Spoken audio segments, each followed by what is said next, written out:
The alley reeked of rotting garbage and desperation. Han Tae-min adjusted his Rolex, irritation flickering across his sharp features as he headed toward his black Mercedes. The November wind cut through downtown Atlanta, carrying the distant sound of traffic from Peachtree Street. He'd just finalized a deal that would expand his territory into Buckhead, another step in building his empire since leaving Busan 12 years ago. Then he heard it, a child's quiet sob, muffled but unmistakable. His hand moved instinctively to the gun beneath his tailored jacket. Tae-min had survived in America's underworld by trusting no one, by eliminating threats before they materialized. The alley behind his restaurant was supposed to be secure. He moved silently toward the sound, his fighter's body coiled and ready. What he found made him freeze. A little girl, no more than 6, knelt beside a woman who lay crumpled against the brick wall.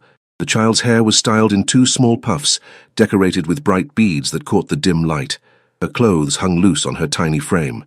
She looked up at him with eyes full of terror and desperate hope. "Sir, please," her voice cracked. "Mommy can't walk." Tae-min's breath caught in his chest.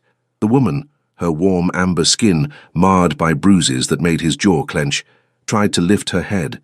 Blood had dried at the corner of her mouth. Her legs were twisted at an angle that spoke of severe injury. "Run, Kaya," the woman whispered, her voice hoarse. Pain etched lines around her eyes, but she still tried to shield the child with her body. "Run, baby." The little girl, Kaya, didn't move. She clutched a ratty stuffed bunny to her chest and stared at Tae-min with a mixture of fear and defiance that reminded him achingly of his younger sister. "Please don't hurt us," Kaya said, her small voice steadier now. "We'll leave. Mommy just needs to rest first." Tae-min had killed men for far less than trespassing behind his establishment.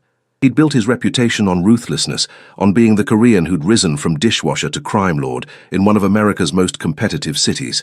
Mercy was a luxury he'd abandoned the day he'd watched his father beaten to death for owing money to the wrong people back in Busan. But looking at this child, this brave, starving child protecting her broken mother, something fractured inside his carefully constructed armor. He crouched slowly, making himself less threatening. The tiger tattoo on his neck caught the light from the street lamp. "How long has she been like this?" Kaya's lower lip trembled. 3 days. He hurt her real bad. He? Tae-min's voice dropped to a dangerous register. "My daddy." The word came out with such bitter hatred that Tae-min's hands curled into fists. "He found us. Mommy tried to leave, but he... The woman, the mother, made a sound of protest. "Kaya, don't." She coughed, and Tae-min saw blood fleck her lips. Internal injuries. She needed a hospital hours ago. "When did you last eat?" he asked the child. Kaya looked down at her worn sneakers. "Yesterday morning. A lady gave us half a sandwich. 2 days." This child hadn't eaten in 2 days while her mother lay dying in his alley. Tae-min stood and pulled out his phone. His driver answered on the first ring. "Bring the car to the back entrance. Now." He switched to Korean, his native tongue flowing easier in moments of stress. "And call Dr. Park. Tell him I need him at my penthouse immediately. It's urgent." He ended the call and looked at Kaya. "I'm going to carry your mother to my car. We're going somewhere safe where a doctor can help her." "No hospitals," the woman gasped. She tried to sit up and failed, collapsing back with a cry of agony. He'll find us there. He has friends. Cops. Nurses.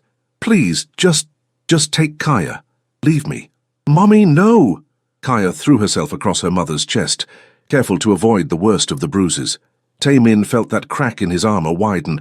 "I'm not leaving either of you." He moved toward them, and the woman flinched. The instinctive fear in her eyes, fear of him, a man, any man, made rage burn hot in his gut. "I won't hurt you. You have my word." "Your word?" Her laugh was bitter, painful. "I don't know you. My name is Han Tae-min. I own this restaurant and half of the business is on this street." He met her eyes directly, letting her see the truth there. "The man who hurt you, he's not connected to my organization."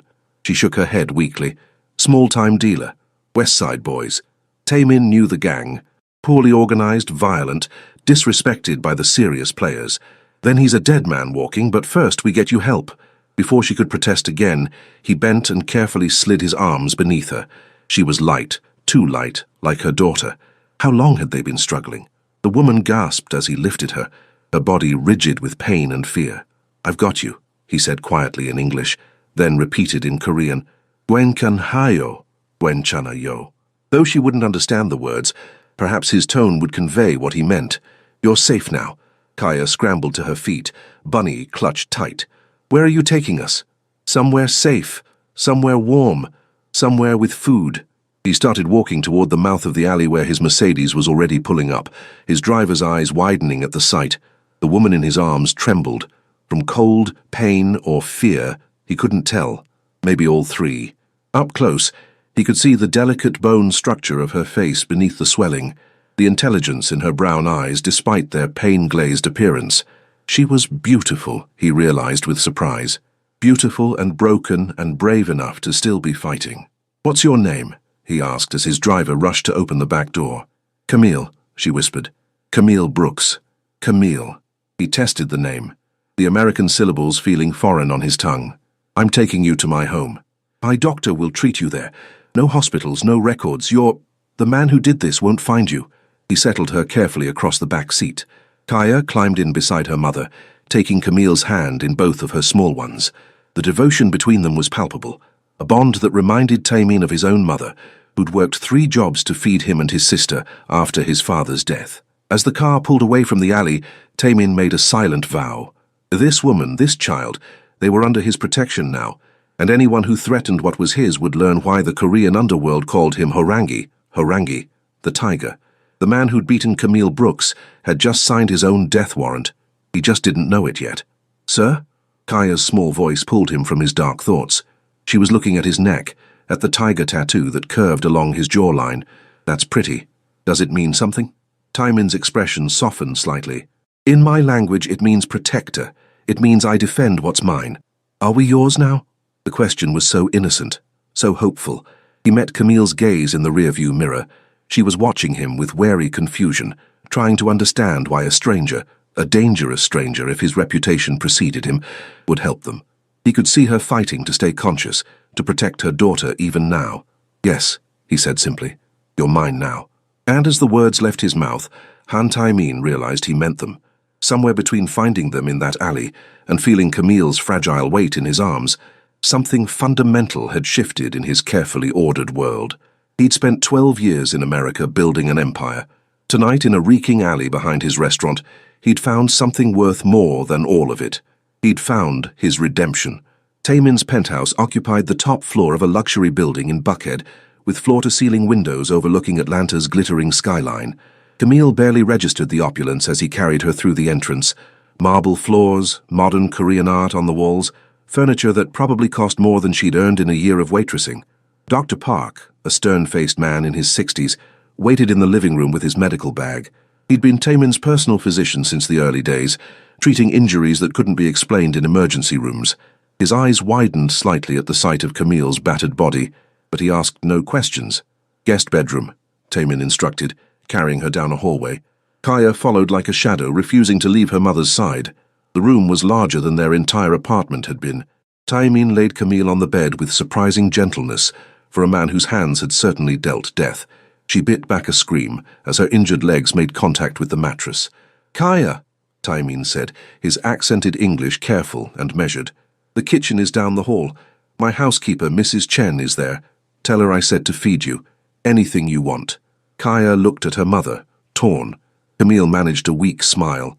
"Go eat, baby. I'm okay." The child hesitated, then hunger won. She disappeared down the hallway, Bunny dragging behind her. Dr. Park approached the bed and Camille instinctively recoiled. Taemin moved into her line of sight. "He won't hurt you. He's going to help, but I need to know. Can I stay? Or would you prefer I leave?" The question surprised her. Most men didn't ask. Marcus certainly never had. She studied Taemin's face, sharp cheekbones, intense dark eyes, that striking tattoo that curved along his neck. He looked dangerous, undeniably so. But he'd carried her with careful hands, and something in his steady gaze made her trust him, despite every instinct screaming that trusting men led to broken bones and broken spirits. "Stay," she whispered. "Please." Relief flickered across his features. He positioned himself where she could see him, hands clasped loosely, posture non-threatening. "Tell him what happened. Everything. He needs to know to treat you properly." The examination was painful and humiliating. 3 cracked ribs. Severe bruising to her kidneys and liver. Her left leg fractured in 2 places, right leg badly sprained. cuts and contusions covering most of her body. Dr. Park's expression grew darker with each discovery. "She needs to be in a hospital," he said in Korean to Taemin. "No hospitals," Taemin replied in the same language. "Can you treat her here?" Dr. Park sighed. "I can set the leg, bind the ribs, prescribe pain medication and antibiotics. But she'll need physical therapy in a few weeks, and there's a risk of complications. Then we'll handle complications as they arise. Do what you can." As the doctor worked, Camille drifted in and out of consciousness. She was vaguely aware of the cast being applied, of needles and bandages, of Taemin's steady presence anchoring her to consciousness when the pain threatened to pull her under completely. Finally, Dr. Park finished. "She needs rest, fluids, and proper nutrition. I'll return tomorrow to check on her." He paused. "The child shows signs of malnutrition as well." "I know." Taemin's voice was grim. "I'll handle it." After the doctor left, Taemin brought Kaya back to the room. The little girl's face was transformed. She'd washed, and someone had found her a clean t-shirt that hung to her knees. More importantly, she'd eaten. Camille could see the slight bulge of her stomach, the satisfied exhaustion in her eyes. "Mommy, they have Korean fried chicken." Kaya climbed carefully onto the bed, mindful of her mother's injuries. "And rice, and these vegetable things that taste sweet and spicy, and Mrs. Chen said I could have ice cream, but I said I wanted to ask you first." Tears pricked Camille's eyes. "You can have ice cream, baby, as much as you want." "I'll tell Mrs. Chen," Taemin said quietly. He started to leave, but Camille's voice stopped him. "Why?" The question came out hoarse. "Why are you helping us? What do you want?" He turned back, backlit by the hallway light. "I want nothing. You owe me nothing. Nobody does something for nothing. Especially not—" She gestured weakly at the luxury surrounding them. "Especially not someone like you." His expression hardened slightly. "Someone like me? Rich, powerful, Korean Mafia. Unless I'm completely wrong about the private doctor and the expensive everything, and the way your driver looked terrified of you." She held his gaze despite her exhaustion. "So what's the price? What do you want from me?" Silence stretched between them. Kaya looked between them, confused and worried. Finally, Taemin moved closer to the bed.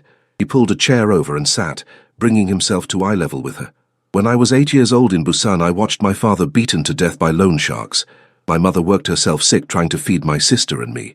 We lived in a room smaller than this bathroom, and some nights we ate nothing but stolen rice."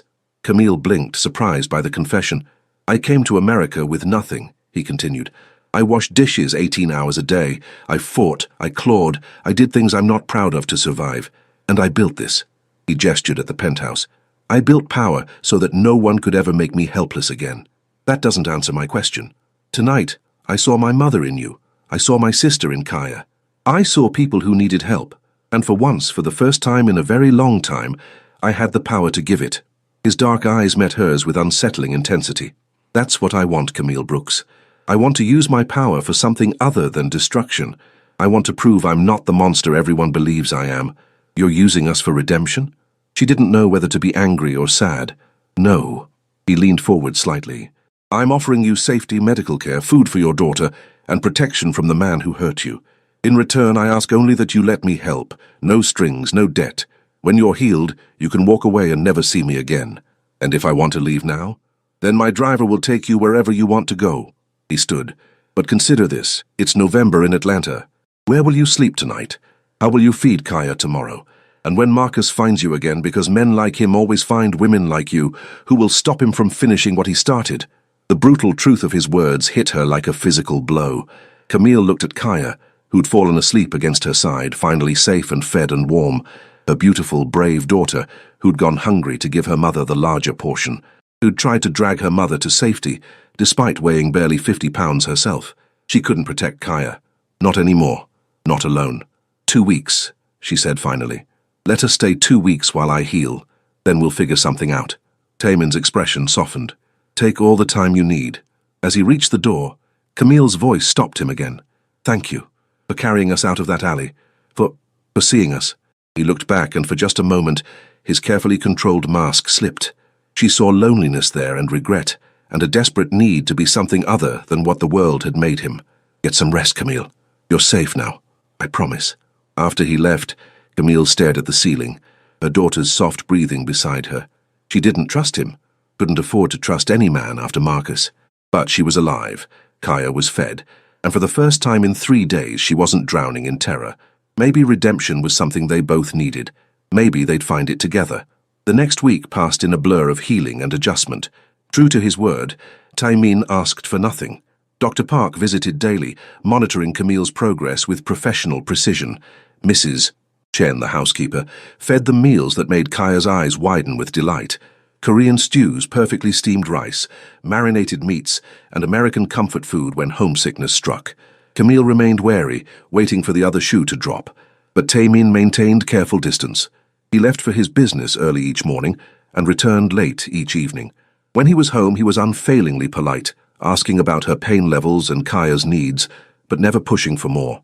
It was Kaya who bridged the gap between them. The little girl was fascinated by Taimin. She'd creep out of the bedroom to watch him work at his dining table, studying him with those big brown eyes. Eventually, curiosity overcame shyness. "Mr. Taimin, what does your tattoo mean?" He'd looked up from his laptop, surprised to find her standing by his chair. "Horangi, it means tiger, a protector in Korean culture. Like the tiger in my storybook, the one who guards the village?" "Exactly like that." "Can I touch it?" Camille, listening from the bedroom doorway, tensed, but Taimin simply tilted his head, offering access. Kaya's small fingers traced the dark lines of the tiger with wonder. "It's beautiful," she breathed. "Does it hurt?" "Not anymore. The pain faded a long time ago. Like Mommy's pain will fade." His expression softened in a way Camille was beginning to recognize, the mask cracking to reveal the man beneath. "Yes, little one. Like your mother's pain will fade." By the second week, Camille could stand with support. Physical therapy was agony, but she pushed through it, determined not to be helpless.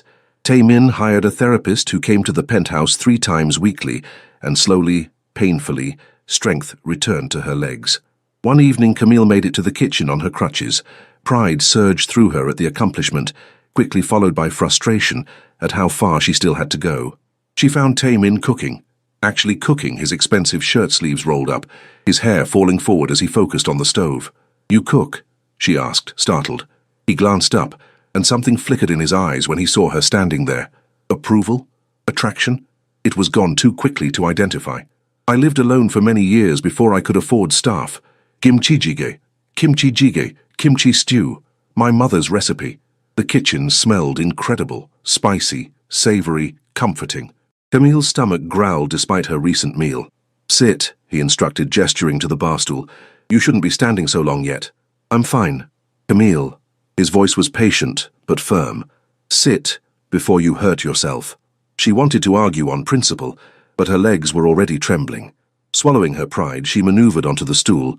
Taimin ladled stew into a bowl and placed it before her with rice and banchan, small side dishes. "Try it." The first spoonful exploded with flavor, heat and depth and complexity. Camille's eyes widened. "This is amazing." His rare smile appeared, transforming his severe features. "My mother would be pleased to hear that." "Does she live in Atlanta?" "In Duluth with my aunt. She runs a small Korean grocery store." He paused. "She doesn't know about my business. She thinks I own restaurants and import-export companies." "Don't you?" "I do, among other things." They ate in companionable silence. Camille studied him covertly, the precise way he ate, the grace in his movements, the ever-present awareness in his posture. He was always alert, always ready. She recognized it because she'd learned the same vigilance living with Marcus. "Can I ask you something?" she said finally. "Always." "Why haven't you asked about Marcus? About what happened?" Taimin set down his spoon. "I know what happened. I saw the evidence on your body. The details don't matter. They might matter to the police." "The police?" His laugh was bitter. "You think the police care about another black woman beaten by her boyfriend? You think they'll protect you when he comes back?" The casual racism in the system he described so accurately made her chest tight. "So what do I do? Hide here forever?" "No." His eyes met hers, dark and deadly serious. "You let me handle Marcus." "Handle him how? Do you really want to know?" Camille thought about Kaya's nightmares, about the terror in her daughter's eyes when she heard heavy footsteps. She thought about Marcus's hands around her throat, his voice promising he'd kill her if she ever tried to leave again. She thought about the hospital bills she couldn't pay, the apartment she'd lost, the job that had fired her for missing too many shifts. "No," she admitted. "I don't want to know. I just want him gone. Then he'll be gone." 2 days later, Marcus made his move. Camille was in the living room with Kaya helping her with a coloring book when Tae-min's phone rang. He answered in Korean, his expression darkening with each passing second. When he ended the call, his rage was palpable, a cold, controlled fury that made the air feel dangerous. "What is it?"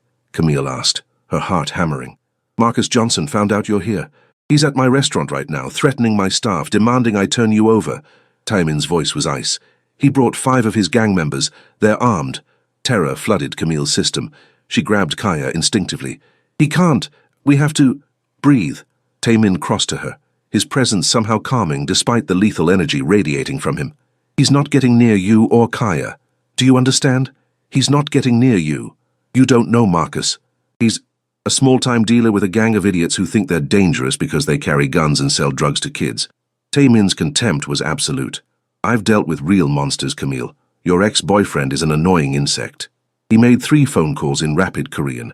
Within minutes, his driver appeared with 2 other men, both Korean, both radiating the same controlled violence as Tae-min.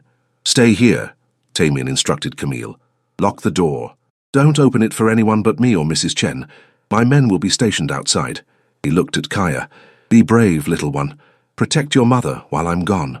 Kaya nodded solemnly. "Will you protect us?" "Always." He touched her cheek gently, then met Camille's eyes.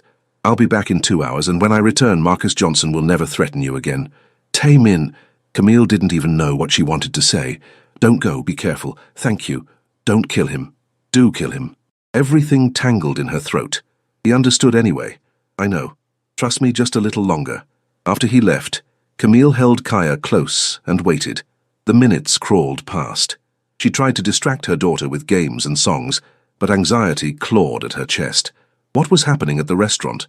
What would Tae-min do? What had she done, letting a crime lord fight her battles? When Tae-min finally returned 3 hours later, his shirt was pristine, his hair perfect, his expression calm. But his knuckles were bruised, and there was blood, not his, on his expensive shoes. "It's done," he said simply. "Marcus Johnson won't bother you again. None of them will." "Is he—" She couldn't finish the question. "Alive, hospitalized, and very clear on the consequences if he ever speaks your name again." Tae-min's smile was terrifying. "I may have also ensured the West Side boys are no longer welcome in Atlanta. They're relocating to Birmingham by week's end." Camille should have been horrified, should have been disgusted by the violence implied in his words. Instead, she felt safe. For the first time since Marcus's fists had connected with her face, she felt truly safe. "Thank you," she whispered. Tae-min's expression softened.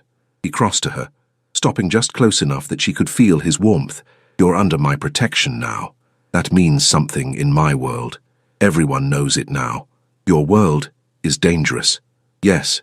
I should take Kaya and leave. Start over somewhere else." "You should." He reached out slowly, giving her time to pull away, and tucked a curl behind her ear. The gesture was intimate, gentle. "But I hope you don't." Their eyes met, and Camille felt the shift, the moment when protection became something more complicated, more dangerous in an entirely different way. "Why?" Her voice came out breathless. "Because I look forward to coming home now," he admitted. "Because Kaya makes me laugh. Because you make me want to be the man my mother raised instead of the monster this city created." His thumb brushed her cheekbone. "Because somewhere between carrying you out of that alley and teaching your daughter Korean words, you both became important to me." Camille's breath caught. "Tae-min, I'm not asking for anything," he interrupted. "I'm just telling you the truth. Stay or go. The choice is yours. But know that if you stay, it's not charity anymore. It's because I want you here." Before she could respond, Kaya appeared in the doorway, rubbing her eyes. "Is the bad man gone?" "Yes, little one," Tae-min said, his voice infinitely gentle. "The bad man is gone forever." Kaya ran to him, wrapping her thin arms around his legs. "Thank you, Mr. Tiger." Over Kaya's head, Camille met Tae-min's gaze. Something passed between them. Understanding, possibility, the beginning of something neither of them had planned, but both desperately needed. Maybe redemption wasn't just about being saved. Maybe it was about saving each other. 3 weeks after the confrontation with Marcus, Camille stood in Tae-min's penthouse kitchen without crutches. Her legs still ached, but she could walk, could move, could reclaim her independence. It felt like a miracle. She'd also made a decision. "I want to work," she told Tae-min over breakfast. Kaya was in the living room, watching cartoons in Korean that she was slowly beginning to understand. He looked up from his coffee. Work? I can't just stay here doing nothing. You've given us so much, but I need to contribute, to feel useful. She lifted her chin. I'm a good waitress. I know you own the restaurant downstairs. Let me work there. Your legs are healing. The physical therapist says I'm progressing faster than expected. I'm strong, Taemin. Let me prove it. Something flickered in his expression. Respect, maybe, or desire. She'd noticed his eyes on her more often lately. Noticed the way he found excuses to be near her. Noticed the careful control he maintained around her, as if afraid one wrong move would shatter the fragile trust between them. She'd noticed because she was doing the same thing. The evening shift only, he said finally. 4 hours maximum, and you stop the moment it becomes too much. Relief flooded her. Thank you. And Camille? His dark eyes held hers. You're not doing this to repay me. You're doing this because you want to. Understand the difference. I understand. Working at Taemin's upscale Korean BBQ restaurant was nothing like the greasy diner where she'd waitressed before Marcus. The clientele was wealthy, the food exquisite, the atmosphere sophisticated. The staff, a mix of Korean and other ethnicities, treated her with careful respect once they understood she was under the boss's protection.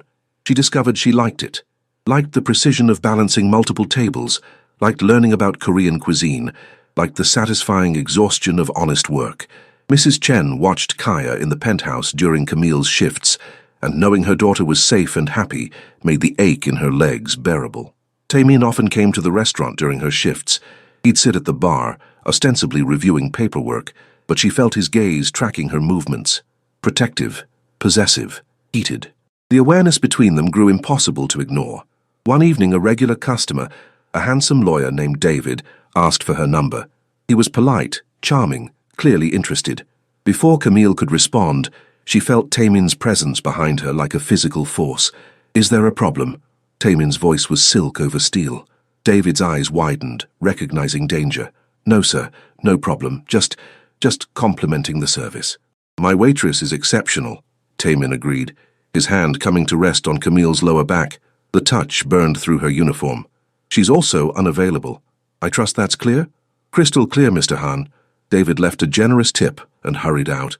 Camille spun to face Taemin, torn between anger and something else entirely. I can handle unwanted attention myself. I know you can.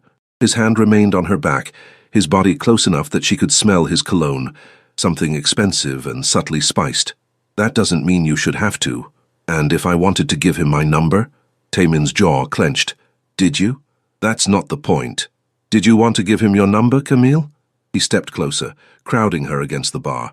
Not threatening, but overwhelming. Did you want him to call you? Take you to dinner? Touch you? Her breath caught. No. Then what do you want?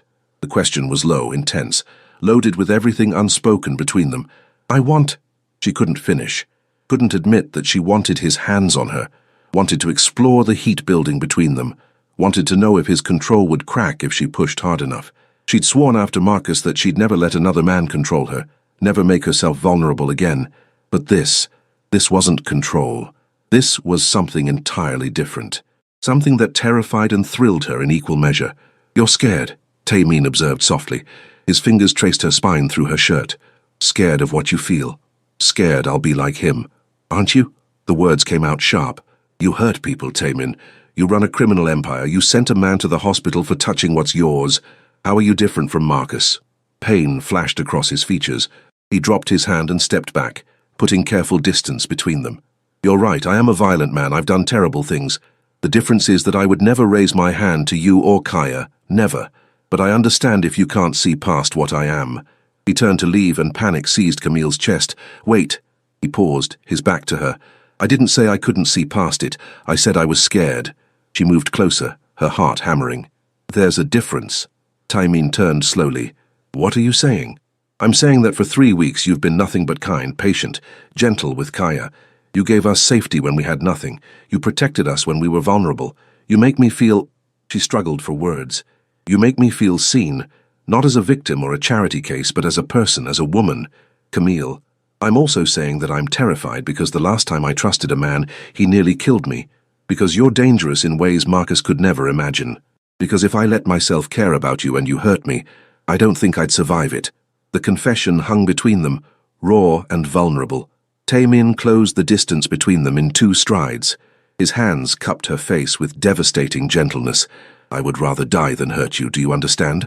I would cut off my own hands before I raised them against you." "How can I know that?" "You can't, not with certainty. Trust isn't logical, it's a leap of faith." His thumbs stroked her cheekbones. "But I will spend every day proving I'm worth that leap. I'll be patient. I'll wait as long as you need." Camille's eyes burned with tears.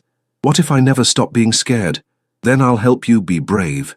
He pressed his forehead to hers, his breath mingling with hers. "Gwen kanhayo, Gwen chanayo," he whispered. "It's okay. We'll figure this out together." The Korean words wrapped around her like a promise. Camille's hands came up to grip his wrists, anchoring herself. "Teach me, what does that mean?" "It means you're safe. It means everything will be okay." His lips brushed her forehead. "It means I've got you." The almost kiss lingered between them, full of possibility and promise. Then Taemin stepped back, giving her space, proving once again that he would never push, never demand. "Come on," he said quietly. "Your shift is over. Let's go home." Home. The words settled into her chest with unexpected warmth. That night, after Kaya was asleep, Camille found Taemin on the balcony overlooking Atlanta's skyline. He'd removed his jacket, his white shirt unbuttoned at the collar, his sleeves rolled up. The city lights reflected in his dark eyes. "Couldn't sleep?" he asked without turning. "Too much on my mind." She joined him at the railing, maintaining careful distance. "Can I ask you something?" "Always." "Why haven't you kissed me?" His hands tightened on the railing. "Because when I kiss you, I want you to have no doubts, no fear, no question that you want it as much as I do." He finally looked at her, and the heat in his gaze made her knees weak. "When I kiss you, Camille Brooks, I want it to be because you chose me, not because I protected you, not because you're grateful, but because you want me. And if I already want you..." The admission escaped before she could stop it. Taemin's eyes darkened. "Do you?" "I think I started wanting you the night you carried me out of that alley," she confessed. "I think every day since I've been falling despite knowing I shouldn't, despite being terrified, despite everything." "Camille, I'm not ready for more yet," she interrupted. "But I needed you to know. I needed to be honest." Taemin reached out and took her hand, threading their fingers together. The simple touch felt monumental. "I can wait. I've waited my whole life for something real. I can wait until you're ready." They stood in comfortable silence, hands joined, looking out over the city, and Camille realized that somewhere between fear and trust, between protection and partnership, she'd found something she never thought she'd have again. She'd found hope. The attack came on a Thursday evening, 6 weeks after Taemin had found them in the alley. Camille was walking Kaya home from school, a private academy Taemin had enrolled her in, when the van pulled up. 3 men emerged, and Camille's blood turned to ice when she recognized the West Side Boys' colors. "Marcus sends his regards," the leader said, reaching for Kaya. Camille threw herself between them, her partially healed legs screaming in protest. "Don't you touch her!" "Mommy!" Kaya screamed, clutching her mother's waist. The man backhanded Camille, sending her sprawling.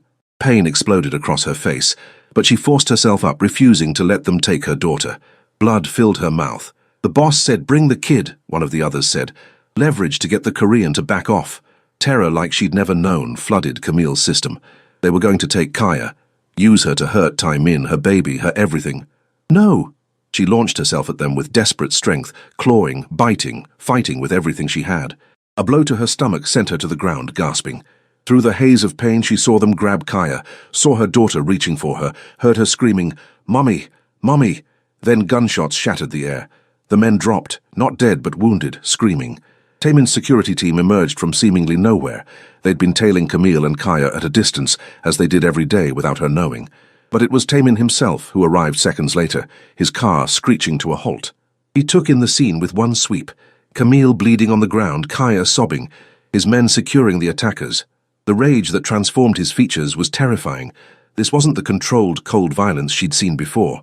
This was primal fury, barely leashed. He went to Kaya first, scooping her up. "You're safe, little one. I've got you." Then to Camille, helping her stand with infinite gentleness despite the murder in his eyes. "Are you hurt badly?" "I'm okay. They were going to take her, I know." He pulled out his phone, made one call in clipped Korean. "This ends tonight." At the penthouse, after Dr. Park had examined them both and declared their injuries minor, after Kaya had finally cried herself to sleep clutching her bunny, Camille found Taemin in his office. He was on the phone, speaking rapid Korean, his free hand clenched into a fist. When he saw her, he ended the call immediately. "You should be resting. So should you." She closed the door behind her. "What are you planning?" "What I should have done the first time, complete elimination." His voice was flat, deadly. "Marcus ordered this. Even from his hospital bed he's orchestrating attacks. He'll never stop until you're dead, and Kaya is leverage. So you're going to kill him?" "Yes." No hesitation. "Him and everyone connected to this. The West Side Boys will cease to exist by morning." Camille should have been horrified. Should have protested. Should have clung to some moral high ground.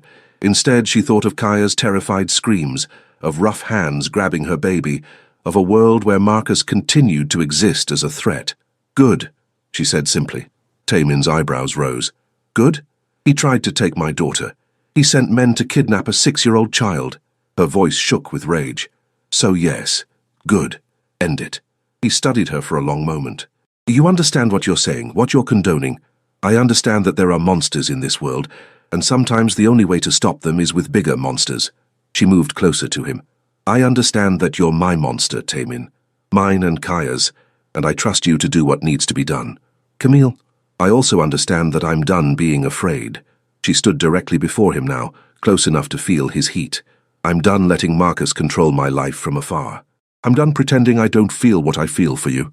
His breath caught. "What do you feel?" "Everything I shouldn't. Everything I swore I'd never feel again." Her hands came up to frame his face, her thumbs tracing his sharp cheekbones. "I feel safe with you. I feel seen. I feel like myself again, strong and capable and worthy." She rose on her toes. "And I feel desire. I thought Marcus had killed in me. Camille, you're emotional right now." The attack made me realize life is too short and too precious to waste being afraid." Her lips brushed his jaw. "I want you, Taemin. I'm choosing you. Is that clear enough?" His control shattered. His hands gripped her waist, pulling her flush against him. "You're sure? Because once I kiss you, once I claim you, I won't let you go. You understand? You'll be mine, truly mine, and I protect what's mine with everything I am." "Then kiss me," she breathed. "Make me yours." Taemin's mouth crashed onto hers with desperate intensity. The kiss was consuming, demanding, filled with weeks of restrained desire finally unleashed. His hands tangled in her natural curls, gently, reverently, as if touching something precious. Her arms wrapped around his neck, pulling him closer, needing more. He kissed her like she was air, and he was drowning, like she was the answer to every question he'd never known to ask. When his tongue traced her lower lip, she opened for him with a soft moan that made him groan in response. "처음으로 뭔가 좋은 일이 생겼어. 처음으로 뭔가 좋은 일이 생겼어," he whispered against her lips, then translated, "For the first time something good happened to me." "You're good," she insisted, kissing him again. "You saved us. You protected us. You're the best man I've ever known." They kissed until breathing became necessary, until the desire between them reached a fever pitch that demanded more than kissing could satisfy. Taemin pulled back with visible effort, his chest heaving, his eyes dark with want. "I need to finish this first," he said roughly. "I need to eliminate every threat to you and Kaya. Then," he kissed her again, softer this time, full of promise.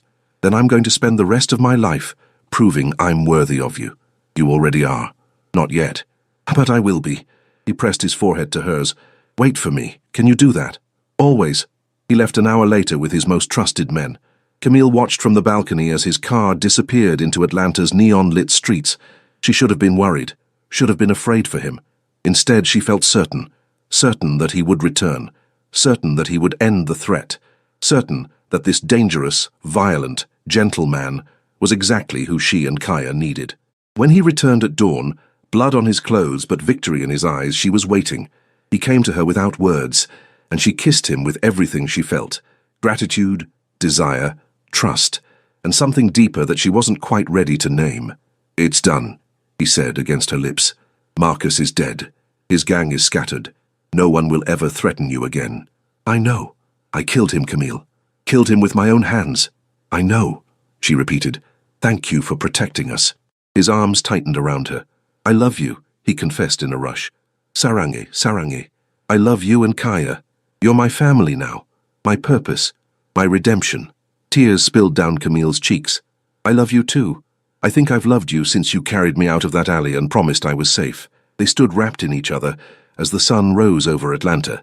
Two broken people who'd found wholeness in each other. Two survivors who'd become each other's salvation. Outside Kaya's room, they found the little girl awake, sitting up in bed. "Is the bad man really gone?" she asked. Taemin entered and knelt beside her bed. "He's really gone, little one. Forever." Kaya studied him with those wise eyes. "You killed him, didn't you?" Camille started to protest, but Taemin stopped her. "Yes, I did. To keep you and your mother safe." "Good." Kaya threw her arms around his neck. "Does this mean you can be my daddy now? My real daddy?" Taemin's eyes met Camille's over Kaya's head, asking permission. Camille nodded, smiling through tears. "Yes," he said hoarsely. "If you'll have me, I'd be honored to be your daddy." "I'll have you," Kaya declared. Then, with the blunt honesty of children, "And you have to marry Mommy so we can be a real family." Taemin laughed, actual laughter, free and genuine. "Is that so?" "Yes." Kaya nodded seriously. "That's how families work." He looked at Camille, and everything he felt blazed in his dark eyes. "What do you think, Camille Brooks? Should we be a real family?" 6 weeks ago, she would have said it was too fast, too dangerous, too impossible. 6 weeks ago, she'd been broken and afraid and convinced she'd never trust again. But 6 weeks ago, she hadn't known that redemption could come in the form of a Korean Mafia boss with gentle hands and a tiger tattoo. She hadn't known that love could grow from protection, that trust could be rebuilt from ashes, that family could be chosen instead of blood. "Yes," she said simply. "Let's be a family." The restaurant was closed for a private celebration, Kaya's 8th birthday. The space was decorated with balloons and streamers, filled with laughter and Korean pop music. Kaya ran between tables, her hair beautifully braided by her father.